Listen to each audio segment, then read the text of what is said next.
In Unit 1, we shall study about electrostatics. Now, electrostatics is a combination of the word electrons, which are charged particles or simply charge, and statics, which means rest.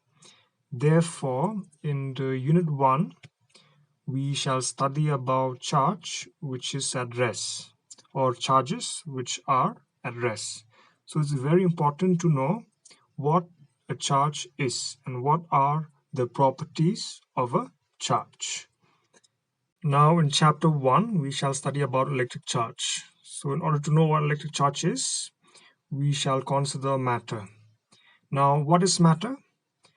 Matter is anything that occupies space and has mass. For example, all these objects here, they all occupy space and they also have mass, right? But what is mass? Mass is nothing but a property in which matter has. Now, according to Newton's gravitational law of motion, all the objects or any objects having mass, they will attract one another. For example, here we have two objects. We have the compass and we have the marker. Now these two objects, they have mass, so they should attract one another. But the force of attraction in this case is very small, because according to Newton's gravitational law, the force of attraction between them is directly proportional to the product of the masses. Therefore, here if the compass has a mass m1 and if the marker has a mass m2, the force of attraction between them is directly proportional to m1 into m2. And since the masses are very small, the force of attraction is also negligible. It's also small and it's negligible. And also the force of attraction is inversely proportional to the square of the distance between their center of mass. Therefore, mass may be defined as a property in which matter or object has, which gives rise to the force of attraction between them. Similarly, electric charge or charge is a property of matter or of small particles, namely electrons and protons. Now, electrons and protons have mass, and apart from mass, they also have charge, which is a property which they have, just like mass. But what are these electrons and protons? Now, we all know that matter is made up of tiny particles called atoms, and atoms, they are made up of much more tiny particles, namely electrons, and these electrons, they are revolving around the nucleus, and the nucleus is made up of much more tiny particles, protons and neutrons. Therefore, we can say that electrons and protons are the building blocks of matter. Now here we have matter, which is this small duster. This is made up of atoms, and here we have electrons which are revolving around this nucleus capital N, and this nucleus capital N is made up of tiny particles, namely protons small p and neutrons small n.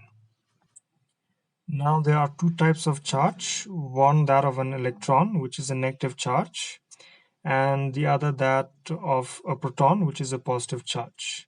And the neutron is basically neutral, it has no charge.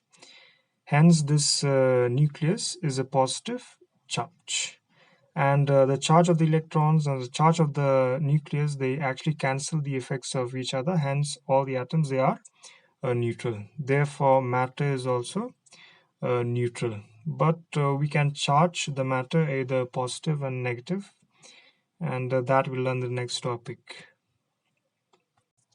Now electrons has a negative charge, we know that, and protons, they have positive charge, and these electrons being negative and protons being positive, they will attract one another. So electrons, they will attract protons because they are unlike charges that you may have known.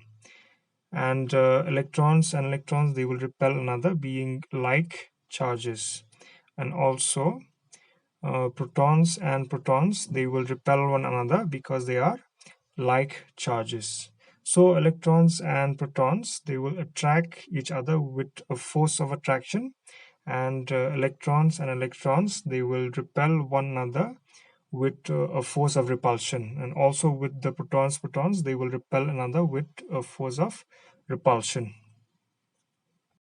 Therefore, just like we define mass as a property of matter, we can also define electric charge as a property in which electrons and protons has, which gives rise to the force of attraction in the case of electron and proton, or a repulsion in the case of electron-electron, or proton-proton between them. Now, mass is a physical quantity and we can measure it, and the SI unit of mass is kg. Similarly, charge is also a physical quantity and we can measure it, and the SI unit of charge is coulomb, C. And the smallest magnitude of charge in nature is that of an electron and a proton, and it's equal to 1.6 into 10 to the power minus 19 coulomb. And this charge is called an elementary charge and is denoted by a small letter E. Therefore, the charge of an electron is equal to minus E, and the charge of a proton is equal to plus E.